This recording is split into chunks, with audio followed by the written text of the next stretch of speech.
Olá, você que me segue no Rodrigo Silva, arqueologia. Estamos de volta para o nosso bate-papo sobre religião, teologia, arqueologia bíblica e assuntos que realmente compensam ser discutidos, analisados, etc. Mas antes de entrar no assunto de hoje, não esqueça, se você ainda não é inscrito no canal, seja bem-vindo. Sempre há espaço para mais um. Queremos ter você aqui na família do canal Rodrigo Silva Arqueologia. E se você já é inscrito, não esqueça de deixar o seu comentário, respeitoso, é claro. Se gostar, o seu like e divulgar para os seus amigos. E também é importante ativar o sininho de notificações. Assim você saberá todas as vezes que eu postar um vídeo novo aqui, tá bem? Bem, vamos então ao assunto de hoje, porque promete. Falar de religião dá pano para manga, muito pano para manga. Já diz o velho adágio que política, futebol e religião não se discute, mas as pessoas vivem discutindo essas coisas e são temas importantes, não impede igualdade, é claro, mas são temas que as pessoas discutem. Tanto é que todo mundo fala sobre o futebol, sobre a política e por que também não sobre a religião. O que nós devemos aprender cada dia mais, é claro, é a ser firmes naquilo que nós acreditamos, com embasamento, com fundamentação e respeitosos na hora de divergir do nosso semelhante, do nosso companheiro, do nosso irmão, tá bem? E nunca refutar o mal com o mal. Eu acho que não é por aí. Agora, falando da religião, ao longo da história, a religião sempre foi atacada pelas mais diversas mentes. Você vê o iluminismo inglês de David Hume, você vê os ideólogos da Revolução Francesa, todo mundo atacava a religião, mesmo quando o cerne do descontentamento às vezes era a monarquia, às vezes era a política, eram os políticos, mesmo assim a religião era atacada, muitas vezes. Algumas vezes a religião foi atacada ou questionada com justiça, outras vezes nem tanto. Mas o divisor das águas desse novo ataque, ou talvez não ataque, mas reação social à religião, poderia ser a contracultura, que teve como momentos elevados ali no final dos anos 60, anos 70, 1960, 1970, essas duas décadas aí, o movimento hippie americano, e a contracultura, que apesar de eu falar dos Estados Unidos, veio também da Europa, desde a Revolução Cultural que teve na França e outros movimentos estudantis de jovens. E no auge dessa contracultura estava um questionamento àqueles ditos valores da sociedade, como a família, a visão do pai, pai no sentido masculino da palavra mesmo, chefe da casa, o pater familias, como vinha desde os romanos, e também a esses valores que agora já eram tidos como tabus da sociedade antiga, dos mais velhos. E isto repercutiu na forma das artes, da música, das letras, das novelas, dos filmes, dos depoimentos dos atores e atrizes, dos cantores e cantoras, que agora eram aqueles que formavam na mente dos jovens a figura midiática substitutiva dos antigos ideais de pai, mãe, líder religioso, líder político, etc. Como exemplo dessa contracultura, eu não poderia deixar de citar a música de John Lennon, Imagine. Todo mundo fala, essa música se tornou, salvo engano, um dos maiores clássicos musicais gravados em solo. Foi uma música feita por John Lennon e Yoko Ono. Os dois fizeram a música ali em parceria, e essa música rodou o mundo. Ela já foi cantada depois por outros cantores, se eu não me engano, Madonna fez uma regravação e outros mais. E é uma música linda mesmo, é uma música que a melodia fascina. Ela parece que fala de paz, aliás, Imagine foi chamado de o hino da paz, mesmo por religiosos. Mas quando você vai olhar bem a letra da música em inglês, ela não é um conteúdo, digamos assim, ela não traz um conteúdo que está de acordo com aquilo que os religiosos acreditam. Olha o que diz a música. Imagine que não haja céu. É fácil se você tentar. Imagine que não haja inferno abaixo de nós. Acima, apenas a atmosfera. Imagine todos os povos vivendo apenas para o hoje. Percebeu? Ou seja, o cristão que vive à base das promessas de Cristo de novo céu e nova terra, nos quais habita a justiça, esqueça isso. O cristão que vive sob a advertência de que Deus trará o seu juízo a toda obra e haverá um lago de fogo e enxofre como parte desse juízo de Deus, Esqueça isso. Imagine agora um tempo em que não haverá paraíso. Em inglês tem uma diferença entre a palavra heaven and sky, e Lennon usa as duas ali na primeira estrofe. Imagine que não haja heaven, paraíso, nem apenas sky, apenas atmosfera, apenas o céu atmosférico. Por isso que eu traduzi por céu e atmosfera. Então imagine, olha, não tem Nova Jerusalém, não tem esse negócio de Nova Jerusalém. Imagine que não tem esse negócio de lago de fogo e enxofre que diz no Apocalipse. Imagine as pessoas vivendo apenas pro aqui e agora. Continua a música. Imagine que não haja países, e não é fácil fazer isso. Ninguém para matar, ou nada para morrer. Nada para matar, pelo qual você deve matar, e nada pelo qual você deve morrer. E imagine também que não haja religião. Apenas as pessoas vivendo a sua vida em paz. Eu acho que só essa introdução aqui já dá para você ver que essa é uma música que ela vai na contramão de tudo aquilo que é pregado no evangelho bíblico. Mas muitas pessoas acham linda a música de John Lennon e continuam cantando como sendo um hino da paz, quando apresenta uma paz que não é a paz que Cristo dá. Esta música de John Lennon, para mim, é um emblema de uma nova geração que quer viver realmente como se o céu, no sentido de paraíso, não existisse, nem o inferno, nem salvação, nem condenação. A vida é só essa, então aproveite a vida. Eu vejo muitos mantras colocados aí através das mídias sociais, da TV, do rádio, que parecem palavras de sabedoria, e muita gente compra aquilo ali, muita gente religiosa, sem saber o que está por detrás daqueles mantras ali, não é? Olha, imagine que decepção você chegar ao fim da sua vida, olhar para trás e se arrepender dos amores que não viveu, dos beijos que não deu, do sexo que não praticou, da roupa que não vestiu. Você está entendendo? Então, na verdade, esquece a culpa, esquece a condenação, esquece esse negócio de esperar o futuro. Almeja a sua felicidade aqui, agora, o paraíso nesse mundo. E muitas pessoas compraram isso. Parece que, de certa forma, a pílula do ateísmo foi dourada e muitos crentes a tomaram. É um tipo, eu diria até, de ateísmo prático. Dizem acreditar em Deus, mas vivem como se Deus não existisse. É um ateísmo prático, diferente do ateísmo teórico, que afirma que Deus não existe. E aí agora, como desdobramento dessa contracultura, vem uma reação muito forte contra a religião. Muito forte contra a religião.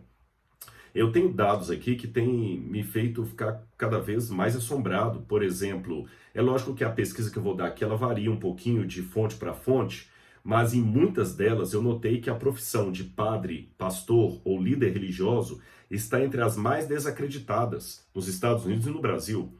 Algumas pesquisas colocam que as pessoas às vezes tendem a acreditar mais no pastor ou no padre do que na ciência.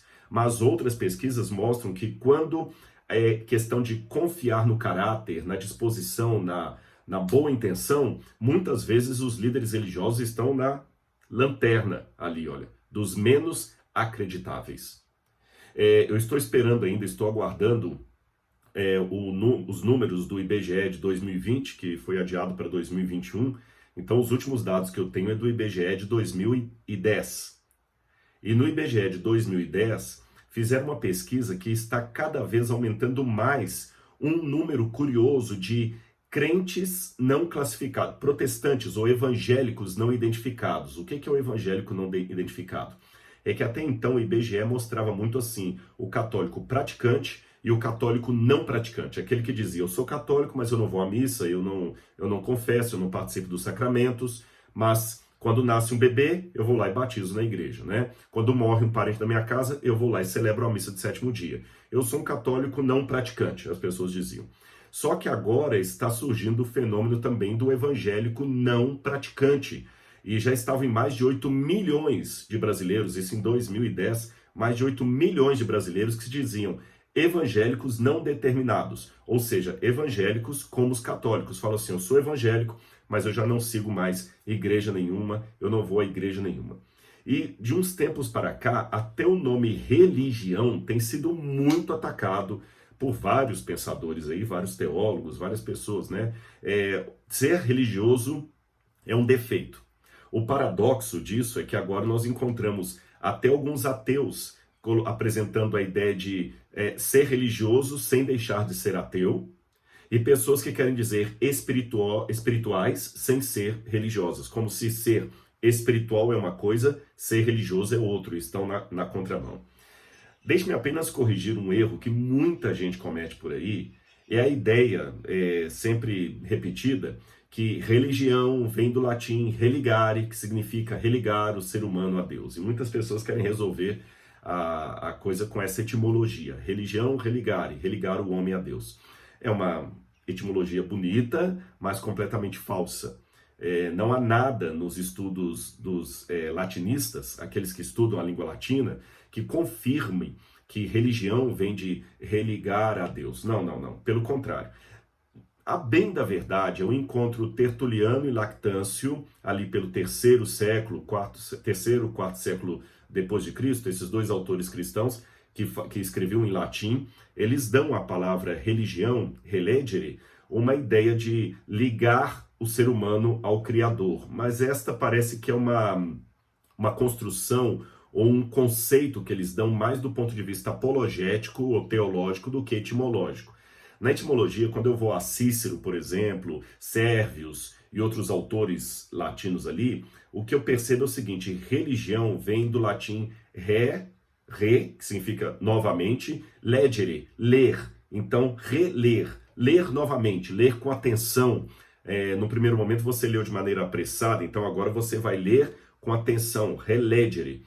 E como isto às vezes era voltado para o respeito às instituições romanas, interessante, ser religioso na época do Império Romano, para quem falava latim, religião significava respeito pelas coisas do Império. Então, ler novamente, ler com atenção, e da palavra ler com atenção, relegere, veio por semântica, respeitar, reverenciar. É lógico que quando fala as coisas do Império, incluía também a religião do Império. Mas isso aí passa longe daquele significado tradicional de religião como sendo religar a Deus. Como eu falei, religião parece que entrou para dentro do vocabulário cristão através de Lactâncio e Tertuliano, mas na Bíblia, a rigor, não existe a palavra religião. Tem na tradução em português, mas não nos originais grego, hebraico ou aramaico. Agora, o fato da palavra religião não estar na Bíblia leva muitos a acreditarem que realmente religião não é coisa para quem quer uma relação com Deus. Religião é para quem não quer relação com Deus, porque não existe religião na Bíblia. Calma, vamos devagar. Embora a palavra religião, por si, não faça parte do vocabulário hebraico, aramaico ou grego do Novo Testamento, o conceito da prática religiosa está ali. Você tem muito no Antigo Testamento ali as palavras dever, as palavras ordenanças, estatutos, mandamentos, leis, comportamento, está lá, tá certo? E uma das palavras, então a gente tem que ver o seguinte, celebrações, festas que os judeus tinham, então o conceito da religião estava ali. Então não é uma questão de agora, por causa da semântica, ou do uso da palavra religião ou não, eu dizer que o conceito de religião não está na Bíblia. A palavra religião pode não estar lá, mas o conceito está. A questão é buscar na Bíblia qual o conceito está me dizendo que aquela prática, digamos, religiosa, está correta ou errada perante Deus. Tá certo? Eu quero uma passagem com vocês. Aqui em Isaías capítulo 58, Deus fala dessas ordenanças, que eu vou pedir licença para chamar de ordenanças religiosas, porque aí faz parte do que eu estou falando. A palavra não está lá, mas o conceito está. E Isaías diz assim, Isaías 58, verso 2 em diante. Mesmo nesse estado, está falando de um povo corrupto, ainda me procuram dia a dia, têm prazer em saber os meus caminhos. Como o povo que pratica a justiça e não deixa o direito do seu Deus, perguntam-me, por que sentenças justas têm prazer em se aproximar de Deus? Dizendo, por que jejuamos, Senhor? E tu não notas? Por que nos humilhamos, se tu não levas isto em conta? Aí Deus responde, acontece que, no dia que jejuam, vocês cuidam dos seus próprios interesses e oprimem os seus trabalhadores. Eis que vocês jejuam apenas para discutir, brigar e bater uns nos outros. Jejuando assim como hoje, o clamor de vocês não será ouvido lá do alto. Então veja bem, Deus aqui não está condenando a prática do jejum. Deus está condenando a prática do jejum munido apenas pro forma, apenas para inglês ver. Um jejum que, por um lado, ostenta uma prática, novamente, religiosa, muito bonita, muito piedosa, mas que oprime o empregado. Ou seja, tem aparência de piedade, mas não tem prática de piedade. É isso que Deus abomina. E é interessante que no hebraico aparece aqui uma palavra, mishpat. Mishpat é uma palavra que talvez eu poderia mais ou menos traduzir como religião, se você quiser. Por quê? Mishpat, eu vou tentar explicar para vocês. É uma palavra que tem vários conceitos ao mesmo tempo. Mishpat pode ser justo, pode ser retidão, justiça, caminho correto, ensino de uma coisa verdadeira e correta, mishpat. E quando Deus fala justiça, ele fala que ele quer a mishpat. Só que é interessante que essa mishpat, esse caminho correto, esse jeito correto de fazer as coisas de Deus, ele não é retributivo necessariamente, mas restaurativo. O que eu quero dizer com isso? Na verdade, o princípio da mishpat divina não é simplesmente mostrar o que é correto, mas corrigir o que está errado. É restaurar aquele que está no erro e trazê-lo para a verdade. Percebeu? Não é apenas falar, olha, o correto é isso, o correto é isso. Não, é alertar o outro, você está errado. Como Deus alertou o povo de Israel, vocês estão errados nessa prática de jejum que vocês têm. Vocês estão errados. E os judeus da época do Antigo Testamento não entendiam isso, e parece que no Novo Testamento também não, porque quando eu vou a Mateus, capítulo 6, versículo 33, Jesus falando exatamente do jejum, o mesmo tema de Isaías, Jesus fala o seguinte, olha, Mateus capítulo 6, verso 33. Mas busquem em primeiro lugar o reino de Deus. Primeiro ele fala o seguinte, perdão. Ele fala o seguinte, quando vocês jejuarem, verso 16, quando vocês jejuarem, não fiquem com uma aparência triste como os hipócritas, porque desfiguram o rosto a fim de parecer aos outros que estão jejuando. Em verdade lhes digo, eles já receberam a sua recompensa. Mas você, quando jejuar, unja a cabeça e lave o rosto, a fim de não parecer aos outros que você está jejuando, e assim o seu pai, em secreto, verá. E o seu pai, que vem em secreto, lhe dará a recompensa. Percebeu? E lá na frente ele fala, vocês têm que buscar fazer a vontade de Deus, não para a aparência humana. Agora, muita gente, quando lê essas críticas de Jesus, ou de Isaías, ou outras críticas dos profetas ali à religião, pensam assim, tá vendo? É para não sermos religiosos, é para não ter práticas religiosas. Mas isso é uma má interpretação do texto, meus queridos. Veja bem, em momento algum, Jesus foi contra o jejum. Ele mesmo falou noutra feita, quando ele desceu do Monte da Transfiguração e os discípulos não conseguiram expulsar um demônio, ele falou, é porque essa casta só sai com jejum e oração. Então Jesus mandou jejuar. O que ele estava criticando é a forma errada do jejum. A mesma coisa Isaías. No outro lado da moeda, você também tem que ver que você não pode pegar os exemplos de Isaías e Jesus com relação ao amor ao próximo, à caridade, e achar que isso agora é um discurso próprio de justiça social. Não é bem assim, não confunda as coisas. Na época de Jesus, havia um monte de judeus zelotas que estavam buscando justiça social contra Roma, e Jesus não assinou embaixo de nenhum movimento deles. Tá certo? A diferença entre a justiça social e aquela justiça que vem de Deus em relação ao próximo, à caridade, etc., é o seguinte, é que a justiça social, como na música do John Lennon, que por isso ela se tornou um hino da paz, a justiça social quer apagar da mente das pessoas a ideia de novo céu e nova terra nos quais habita a justiça. A justiça social quer achar a justiça aqui, nesse mundo, não no mundo por vir.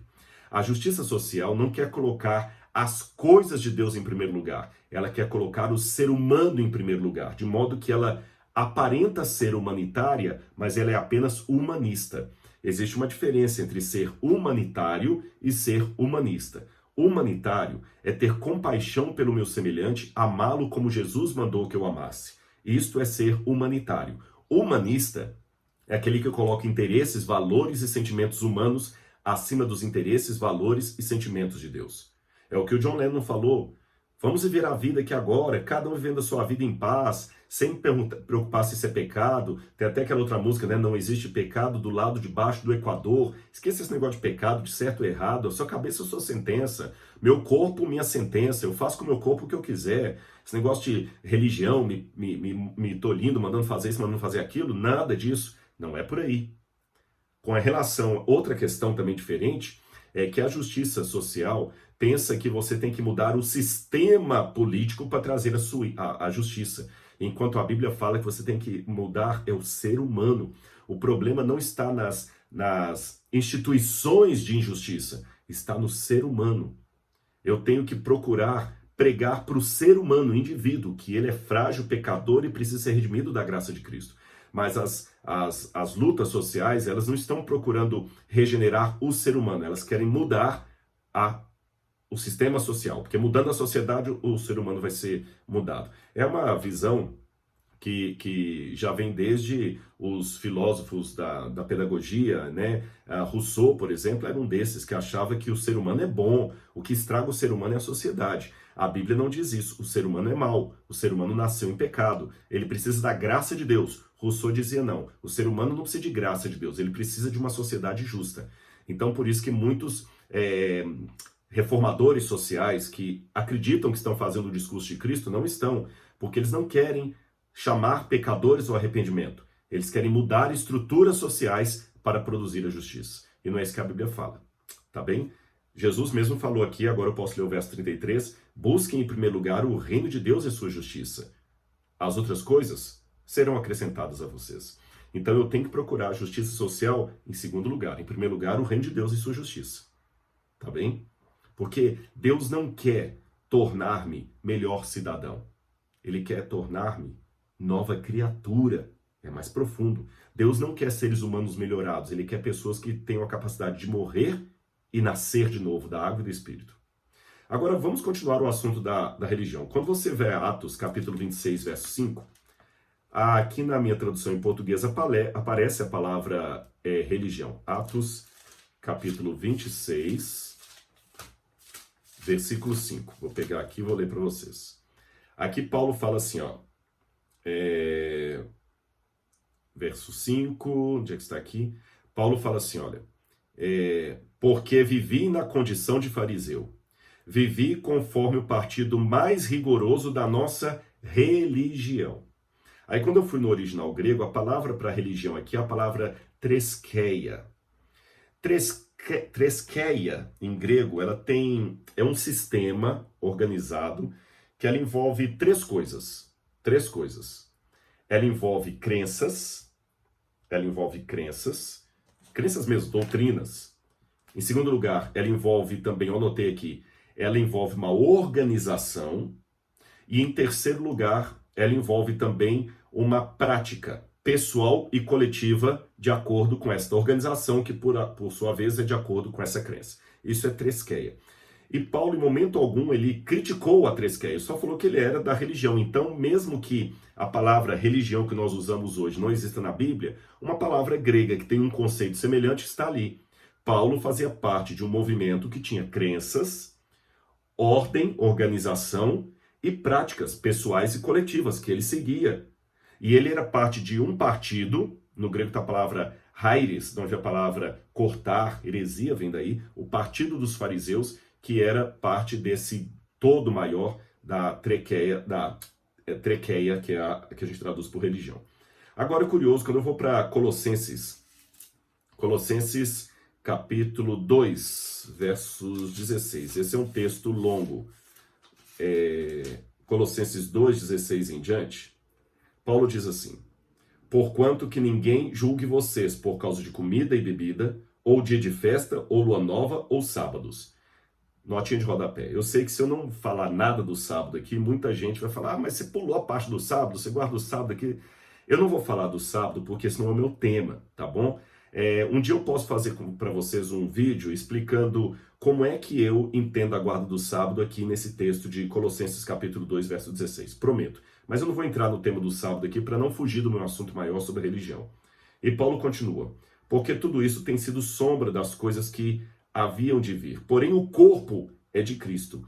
Não deixem que ninguém se faça árbitro para desqualificar vocês. Essa palavra árbitro aqui no grego são aqueles juízes de Jogos Olímpicos que desclassificavam os corredores. Então Paulo falou assim, não deixa ninguém que não está correndo querer agora ser um juiz que vai desqualificar você. E eles querem desqualificar você por quê? Ou às vezes é por causa de uma prática religiosa que eles acham que é correta e não acham que você está tendo a altura. Ou, aí vem o segundo exemplo, não deixem que ninguém faça árbitro para desqualificar vocês com pretexto de humildade e culto a anjos, baseando-se em visões, estando cheio de orgulho, sem motivo algum em sua mente carnal, não retendo a cabeça, a partir do qual todo o corpo, suprido e bem vinculado por suas juntas e ligamentos, cresce o crescimento que vem de Deus. Vamos estabelecer o que Paulo falou. Paulo primeiro dá o exemplo de pessoas que viviam dentro do mundinho das práticas religiosas, de rituais vazios, como aqueles condenados em Isaías. O ritual por amor do ritual. E ele fala, não deixe que ninguém julgue vocês, porque você não está seguindo o ritual como ele. Mas também não deixe que ninguém julgue você, porque você não está tão espiritual como ele. Ele dá exemplos de pessoas que queriam romper, eram judeus já, o Fílon de Alexandria fala desse tipo de judeus, que eles rompiam com o status quo da religião do seu tempo e começavam a promover uma religião mais mística, aquela religião contemplativa, de ascetismo, de sair da cidade, de deixar de comer e beber, sabe, de começar a venerar anjos. Havia judeus que veneravam anjos, por incrível que pareça. Então aqui Paulo fala de dois grupos que o religioso de Jesus não deve permitir que o julgue. Nem aquele religioso ritualista que segue o rito por amor ao rito, destituído de qualquer poder ou eficácia, e também aquele que se acha superior a todo mundo porque ele tem uma espiritualidade maior, tá certo? Como Paulo fala aqui, pretexto de humildade. É interessante essa expressão, pretexto de humildade. Porque eles não conseguem reter a cabeça, que é Cristo, a partir do qual todo o corpo se liga. E tem mais uma passagem que eu acho que ela vem bem a calhar aqui, Hebreus 10, 25, que Paulo fala assim, ó, não deixemos de nos congregar, como é costume de alguns. Pelo contrário, façamos admoestações, ainda agora que vocês veem que o dia se aproxima. E essa palavra, não deixemos-nos de nos congregar, é a palavra epissinagogon, vem de sinagoga, e tá realton, ou seja, não deixemos de nos reunir como os judeus na sinagoga. Então, em momento algum, Paulo incentivou um cristianismo avulso, uma espiritualidade avulsa, que eu fico eu sozinho na minha casa. E agora, para terminar, eu posso ler o texto que muita gente pensou que eu ia começar com ele. O texto de Tiago, capítulo 2, quando Tiago vai falar qual é a verdadeira religião. Na verdade, Tiago, capítulo 1, versículo 26 em diante. Se alguém supõe ser religioso, mas não refreia sua língua, está enganando a si mesmo, e a sua religião é vã. A religião pura e sem mácula para com nosso Deus e Pai é esta: visitar os órfãos e viúvas nas suas aflições e guardar-se incontaminado do mundo. A expressão religião aqui é trequeia, que também aparece lá em Paulo. Então aqui, veja bem, vamos analisar o que Tiago fala. Em primeiro lugar, ele fala de uma religião vã e de uma religião verdadeira. Então existe a forma religiosa verdadeira. E ele fala que a religião verdadeira é visitar as viúvas e os órfãos. Muita gente fala assim, tá vendo? A religião verdadeira é fazer caridade, não é ir para a igreja, não é nada disso. Muita gente que lê esse texto esquece de ler o resto da epístola de Tiago. Tiago também fala, olha, ele vai continuando aqui o capítulo 2. Porque toda vez que entrar na sinagoga de vocês, um homem com anéis nos dedos, vocês o tratarem bem, tratarem mal o outro que chega simples, estão pecando. Então Tiago está falando onde é que nós realizamos a religião verdadeira. Na sinagoga de vocês, ou seja, na assembleia, no ajuntamento do povo. E ele continua dizendo mais aqui, olha, capítulo 4, verso 11. Irmãos, não falem mal uns dos outros. Aquele que fala mal do irmão ou julga o seu irmão, fala mal da lei e julga a lei. Porque se você julga a lei, não é observador da lei, mas juiz.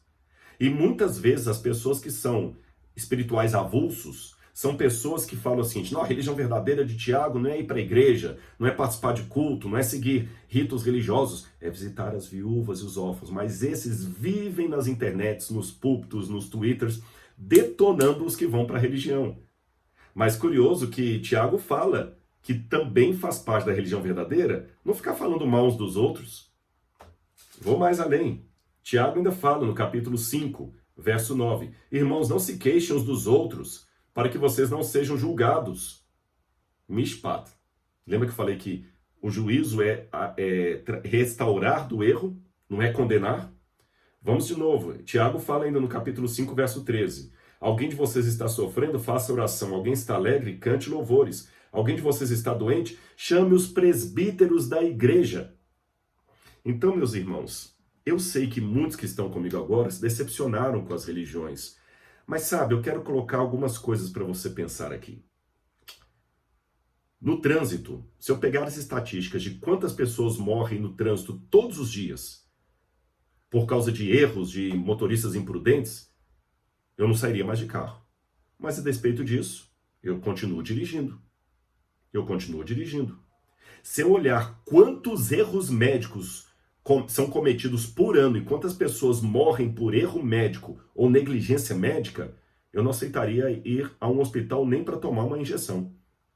Mas mesmo assim, se eu for acidentado, chame os paramédicos. Curioso que mesmo os erros da medicina não me impedem de ir ao médico. Mesmo os erros do trânsito não me impedem de dirigir. Mesmo os erros do futebol não me impedem de torcer por um time. Porque os erros da religião, ou de alguns religiosos, deveriam me impedir de me reunir com os irmãos. Não seria essa uma maneira até de trabalhar a minha humildade? Ter que reunir com pessoas que têm um pensamento tão diferente do meu? É lógico, claro e evidente que você não pode ficar num ambiente que você não concorda com a doutrina. É por isso que eu sou adventista, e não da Seishonoye. É por isso que alguns são da Seishonoye e não da presbiteriana. Não dá para você ser batista se você concorda com tudo de Calvino e discorda da prática batista. Então, realmente, por questões doutrinárias, você tem que procurar uma religião, uma igreja que está mais afim com aqueles princípios doutrinários que você defende. Se você acha que tem que falar dom de línguas, não dá para você congregar permanentemente como membro numa igreja batista tradicional, se você é renovado. Se você é batista tradicional e não concorda com o dom de línguas, ou se você é um presbiteriano que acredita no cessacionismo, que eu acredito que não tem dons do Espírito hoje, não dá para você congregar numa Assembleia de Deus. Isso é óbvio. Você tem que procurar a questão doutrinária, mas sempre tendo um respeito espiritual por aquele que tem um entendimento diferente de você e, aqui vem o ponto, jamais deixando, como disse Paulo, o ato de congregar como alguns têm deixado. Tá bem? Lembre-se disso, meus queridos. A corrente pode ser tão forte quanto o mais fraco dos elos dela. Mas ainda assim, Jesus sempre falou do reino no plural. Ele não ensinou a orar Pai meu que está nos céus. É Pai nosso, meu e do meu irmão, tão frágil e pecador como eu. E pode ter certeza, apesar dos defeitos, o corpo místico de Cristo, que é a igreja, ainda é a menina dos olhos de Deus. Compensa estar com os irmãos. Nenhum de nós, por mais santo que esteja, tão em comunhão com o Pai, está tão acima do bem e do mal a ponto de negar o apreço e a comunhão daquele irmão que às vezes pode ter um jeito, um trejeito ou um pensamento que me incomoda um tanto. Que Deus abençoe vocês e até o nosso próximo encontro. Tchau, tchau.